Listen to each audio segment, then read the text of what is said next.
حضرات میں نے آیت کریمہ تلاوت کی ہے، اللہ فرماتا ہے ما آتاکم الرسول فخذوہ وما نہاکم عنہ فانتہوا۔ اے لوگوں، جو میرا حبیب تمہیں دے، جو مصطفیٰ عطا کرے اسے لے لو، اور جس سے مصطفیٰ منع کرے اس سے باز آ جاؤ۔ اب آیت کریمہ کا معنی یہ ہوا کہ حضور دیتے بھی ہیں، حضور عطا بھی کرتے ہیں۔ اگر مصطفیٰ دیتے نہیں ہیں اور مصطفیٰ عطا کرتے نہیں ہیں، مصطفیٰ نوازتے نہیں ہے، مصطفیٰ کسی چیز کے اگر مالک و مختار ہی نہیں ہے تو پھر یہ دیتے کیا ہے اور یہ عطا کیسے کرتے ہیں؟ قرآن نے ہمیں عقیدہ دیا، اے لوگو مصطفیٰ جو دے اسے لے لو۔ قرآن نے ہمیں عقیدہ دیا، اللہ والو سنو، خزانہ میرا ہے، مالکیت میری ہے، خزانہ خدا کا ہے، نعمت خدا کی ہے، ملک خدا کا ہے، جنت خدا کی ہے، ہر نعمت خدا کی ہے، مگر مصطفیٰ ہی اسے تقسیم فرماتے ہیں۔ نعمت کا خالق و مالک خدا ہے، تقسیم کرنے والے پیارے مصطفیٰ ہے۔ سبحان اللہ۔ اس لیے میرا رب نے فرمایا کہ میٹھا میٹھا ٹھنڈا ٹھنڈا پیتے ہم ہیں، پلاتے یہ ہیں، کس کے رسائی آتے یہ ہیں، جاتے یہ ہیں، اور رب ہے موتی یہ ہے قاسم، رب ہے موتی یہ ہے قاسم، رزق اس کا ہے، کھلاتے یہ ہیں۔ مصطفیٰ کھلاتے بھی ہیں، مصطفیٰ پلاتے بھی ہیں، اور مصطفیٰ نوازتے ہیں اور قیامت تک نوازتے رہیں گے۔ بے شک سبحان اللہ۔ قرآن پاک سے پتہ چلا ان لوگوں کا یہ عقیدہ مردود عقیدہ ہے جو یہ کہتے ہیں کہ حضور کچھ دے نہیں سکتے، حضور کے چاہنے سے کچھ نہیں ہوتا۔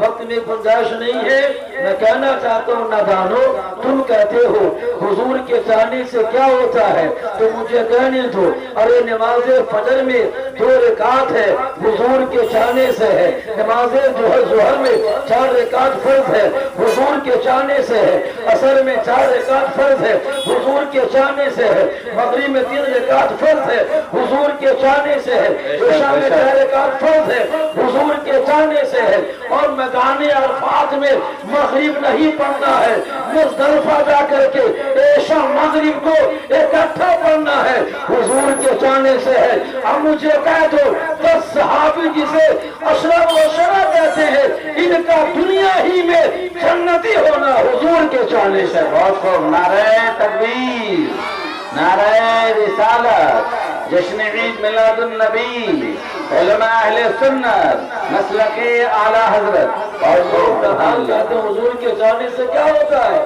ارے حضور کے چاہنے سے یہ ہوتا ہے کہ حضور اشارہ فرماتے ہیں تو چاند کا سینہ شک ہو جاتا ہے، اور حضور اگر چاہتے ہیں حضور چاہ لیتے ہیں، اشارہ فرماتے ہیں ڈوبا سورج مکمل تبانی کے ساتھ جلوگر ہو جاتا ہے۔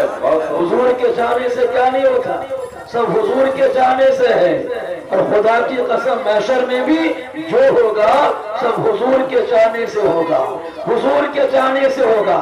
جنت کا دروازہ حضور کے چاہنے سے کھلے گا، کوثر کا جام حضور کے چاہنے سے ملے گا، ہم کے سائے میں جگہ حضور کے چاہنے سے ملے گا، جنت کا پروانہ حضور کے چاہنے سے ملے گا۔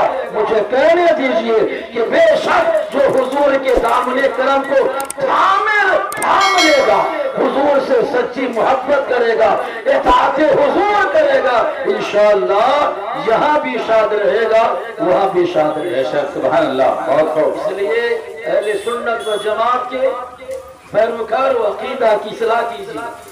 حضور خدا کی عطا سے مالک و مختار ہیں، اور یاد رکھیے حضور پاک سے ڈائریکٹ طلب کرنا، مانگنا، استغاثہ کرنا، ساری مرادیں مانگنا یہ جائز ہی نہیں ہے، بلکہ عین مشیت ربانی کے مطابق ہے۔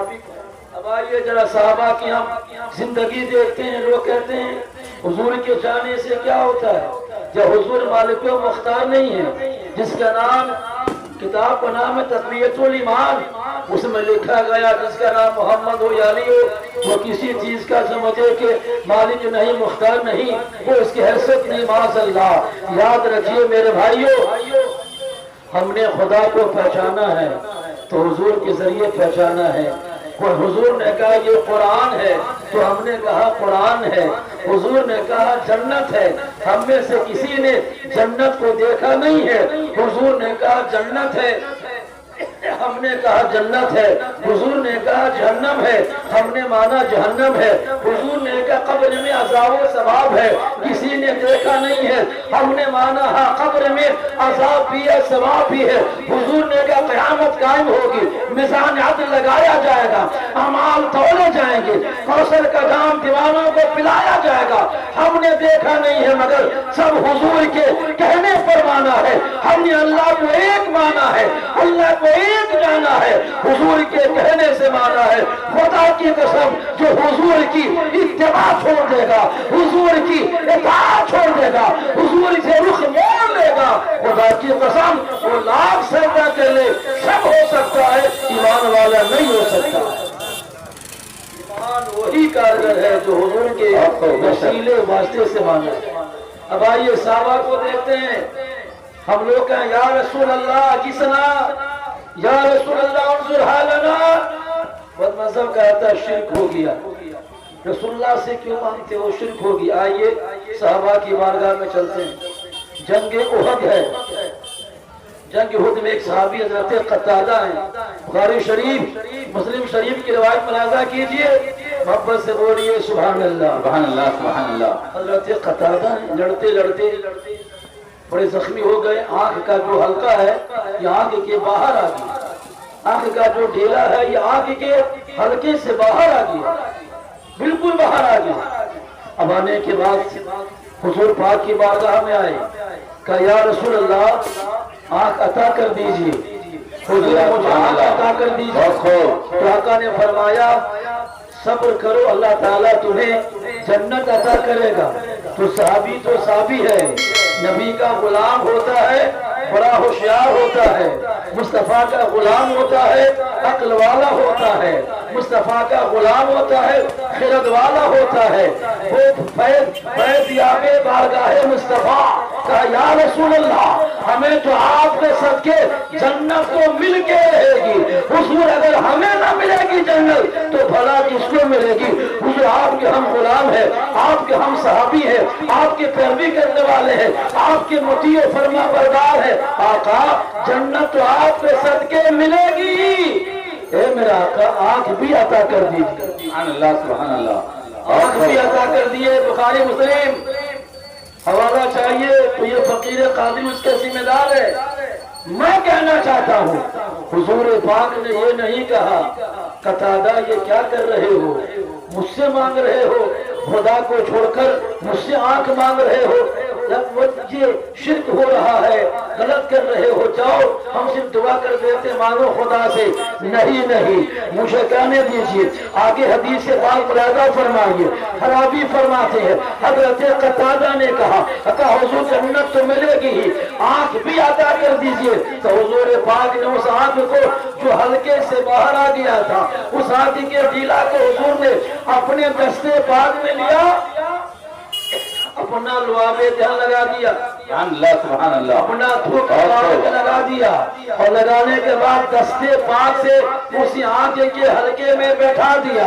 اب سنیے صحابی فرماتے ہیں، راوی کا بیان ہے، جب حضور پاک نے آنکھ بیٹھا دیا کبھی امتیاز کرنا مشکل تھا کہ کون سی آنکھ تھی جو زخمی ہوئی ہے، آنکھ تر و تازہ ہو گئی، صحیح سالم ہو گئی، بات دیکھنے کی آئی۔ تو میں نے کہا اے ابو قتادہ یہ تو بتائیے کہ آپ اس آنکھ سے کیسے دیکھ رہے ہیں، دیکھنے کا حال کیا ہے، دیکھنے کی پوزیشن کیا ہے؟ حضرت قتادہ کا بیان ہے، آپ فرماتے خدا کی قسم لوگوں دیکھنے کی بات کرتے ہو، ارے پیارے نبی کا لعاب دہن لگیا ہے، حضور کا اختیار دیکھو، حضور کا معجزہ دیکھو، حضور کا کمال دیکھو، حضور کی عطا دیکھو۔ فرماتے ہیں کہ اے لوگوں پہلے تو میں صرف ظاہر کو دیکھتا تھا، پہلے تو ظاہر کو دیکھتا تھا، جب سے پیارے نبی نے لعابے دہن لگا کر کے آنکھ کو سائی کر دیا ہے.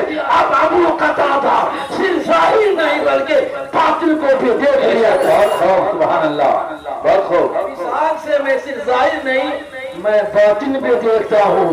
پتہ چلا بے ان کے واسطے کہ خدا کچھ عطا کرے حاشا غلط یہ حوث بے بسر کی ہے.